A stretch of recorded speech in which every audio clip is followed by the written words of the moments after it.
Assalamualaikum warahmatullahi wabarakatuh. Perkenalkan, nama saya Elsaitina Sapitri dengan NIM A1D524037. Nah, di sini saya ingin mempresentasikan materi mengenai psikologi pendidikan dalam perspektif perkembangan manusia, teori belajar, dan diversitas sosiokultural. Baiklah, masuk ke materi pertama, hakikat dan fungsi pendidikan. Pendidikan merupakan proses yang sangat penting dalam kehidupan manusia karena berperan dalam membentuk kepribadian, karakter, serta kemampuan individu. Pendidik tidak hanya berfokus pada penyampaian ilmu pengetahuan, tetapi juga membimbing seorang agar menjadi pribadi yang dewasa dan penuh tanggung jawab. Nah, dalam prosesnya, pendidikan melibatkan berbagai faktor seperti tujuan yang jelas, peran guru sebagai pendidik, peserta didik sebagai subjek utama, alat atau media pembelajaran, serta lingkungan yang mendukung. Fungsi pendidikan juga sangat luas, yaitu membantu individu mengembangkan potensi diri, meningkatkan kualitas hidup, serta berkontribusi dalam kemajuan sosial dan ekonomi masyarakat. Baiklah, masuk ke materi kedua, yaitu psikologi pendidikan. Psikologi pendidikan adalah ilmu yang mempelajari bagaimana proses belajar terjadi pada individu. Nah, ilmu ini sangat penting karena membantu pendidik memahami karakteristik siswa, baik dari segi perilaku, motivasi, maupun kemampuan berpikir. Dengan memahami psikologi pendidikan, guru dapat menciptakan strategi pembelajaran yang lebih efektif dan sesuai dengan kebutuhan siswa. Misalnya, guru dapat mengamati perilaku belajar siswa, memberikan motivasi agar lebih semangat, serta menyesuaikan metode pembelajaran dengan tingkat kecerdasan siswa yang berbeda-beda. Masuk ke materi ketiga, tumbuh kembang manusia. Tumbuh kembang manusia merupakan proses yang terjadi secara bertahap sepanjang kehidupan. Pertumbuhan berkaitan dengan perubahan fisik yang dapat diukur, seperti tinggi dan juga berat badan. Sedangkan perkembangan berkaitan dengan perubahan kemampuan fungsi tubuh dan mental. Setiap tahap kehidupan, mulai dari bayi, anak-anak, hingga masuk tahap remaja, memiliki ciri khas masing-masing.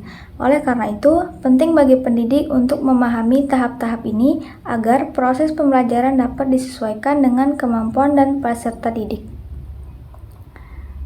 Kemudian kesiapan dalam perkembangan. Kesiapan belajar merupakan kondisi di mana individu sudah siap secara fisik maupun mental untuk menerima pembelajaran. Kesiapan ini sangat memengaruhi keberhasilan belajar siswa. Ada beberapa faktor yang memengaruhi kesiapan, seperti adanya dukungan dari keluarga dan sekolah. Kemudian pemberian stimulus yang sesuai dengan usia, serta kemampuan siswa dalam beradaptasi dengan lingkungan belajar. Jika kesiapan itu semua terpenuhi, maka proses pembelajaran akan menjadi lebih efektif dan hasil belajar akan lebih optimal.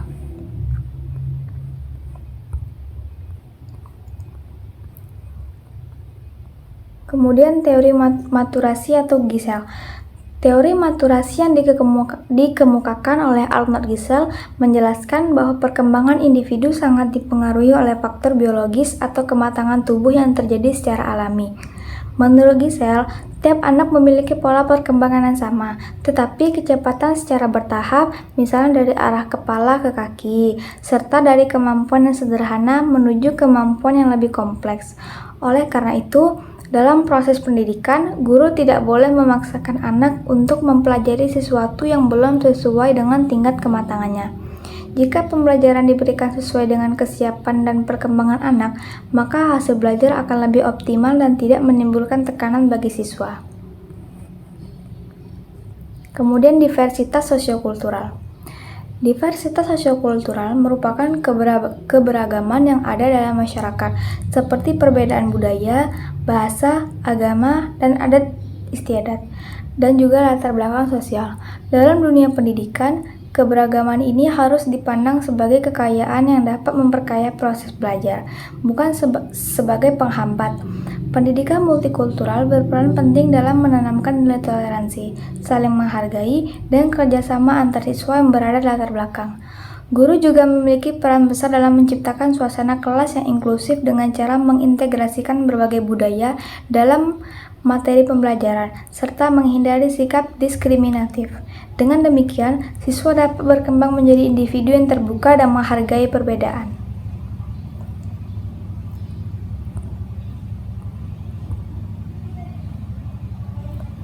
Kemudian perspektif kognitif, bahasa, dan psikososial.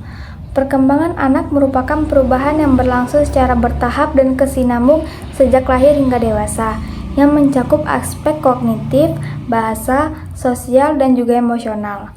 Proses ini tidak hanya dipengaruhi oleh faktor biologis seperti genetik dan kondisi fisik, tetapi juga oleh lingkungan, pola asuh, serta pengalaman belajar yang diterima anak. Dalam aspek kognitif, perkembangan anak berkaitan dengan kemampuan berpikir, memahami, dan juga memecahkan masalah.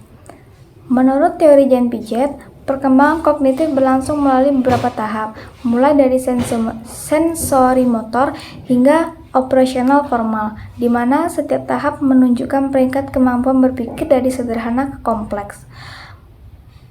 Selain itu, Jerome Bruner menekankan pentingnya peran bahasa dan interaksi dalam membantu anak memahami dunianya sekitar.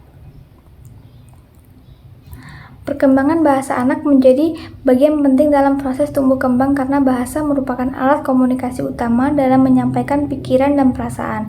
Perkembangan ini terjadi secara bertahap, dimulai dari tahap pralinguistik atau ocehan, 1-2 kata hingga mampu menyusun kalimat yang kompleks.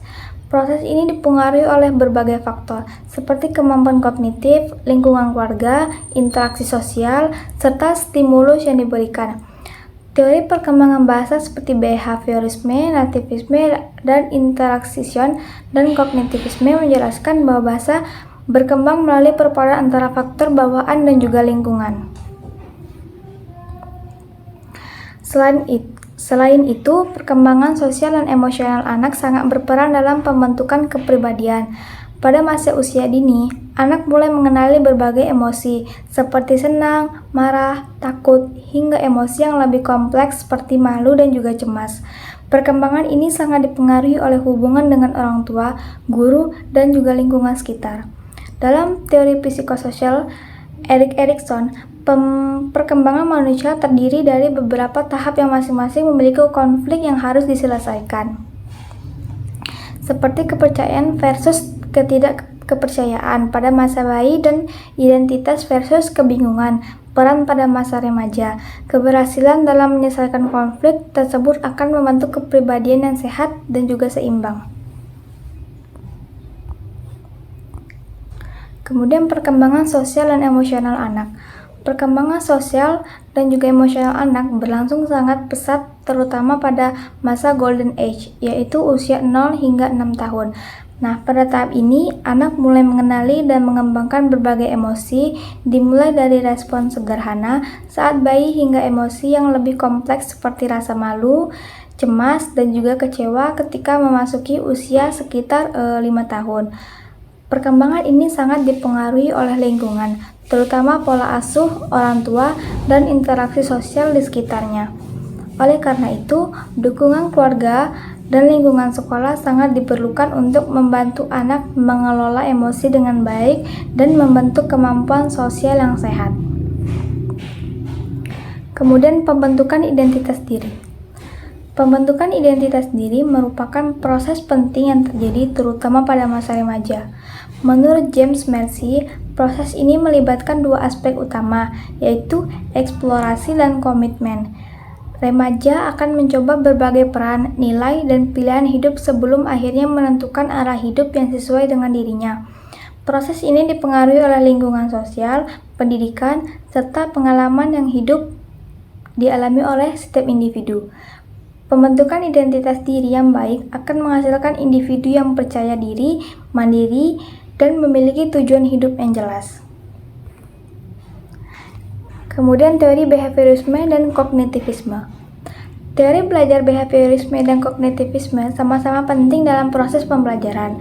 Behaviorisme ini menekankan bahwa belajar merupakan perubahan perilaku yang terjadi melalui hubungan antara stimulus dan juga respon, serta diperkuat dengan pemberian reward dan punishment. Sementara itu, kognitivisme lebih fokus pada proses mental seperti berpikir, memahami, dan mengolah informasi. Dalam praktiknya, kedua teori ini saling melengkapi, di mana behaviorisme membantu membentuk kebiasaan belajar, sedangkan kognitivisme ini membantu siswa memahami materi secara lebih mendalam sehingga pembelajaran menjadi lebih efektif dan juga bermakna. Kemudian intelijensi. Intelijensi merupakan kemampuan individu dalam berpikir, memecahkan masalah, dan menyesuaikan diri dengan lingkungan. Setiap individu memiliki jenis kecerdasan yang berbeda-beda, seperti kecerdasan logika, bahasa, maupun sosial. Oleh karena itu, tidak adil jika menilai kemampuan seseorang hanya dari satu aspek saja. Pengukuran intelijensi memang dapat dilakukan melalui tes, namun hasilnya harus digunakan secara bijak dan tidak menjadi satu-satunya penilaian terhadap kemampuan individu. Terakhir, kesimpulan, pendidikan merupakan proses seumur hidup yang tidak hanya berfokus pada pengetahuan, tetapi juga membentukkan karakter siswa, keterampilan, dan juga kepribadian. Keberhasilan pendidikan sangat dipengaruhi oleh pemahaman terhadap psikologi pendidikan, tahap tumbuh kembang manusia, serta keberagaman sosial budaya. Perkembangan individu berlangsung secara bertahap dalam aspek kognitif, psikososial, dan juga bahasa yang saling berkaitan dan dipengaruhi oleh faktor biologis serta lingkungan. Oleh karena itu, pendidikan harus disesuaikan dengan tahap perkembangan dan kebutuhan peserta didik. Selain itu, penerapan teori belajar seperti behaviorisme dan juga kognitivisme memberikan dasar dalam merancang proses pembelajaran yang lebih efektif. Dengan adanya dukungan lingkungan yang inklusif, bebas bias gender, serta menghargai keberagaman, pendidikan dapat menciptakan generasi yang cerdas, berkarakter, dan mampu beradaptasi dengan perkembangan zaman. Baiklah, sekian materi presentasi dari saya. Saya akhiri. Wassalamualaikum warahmatullahi wabarakatuh.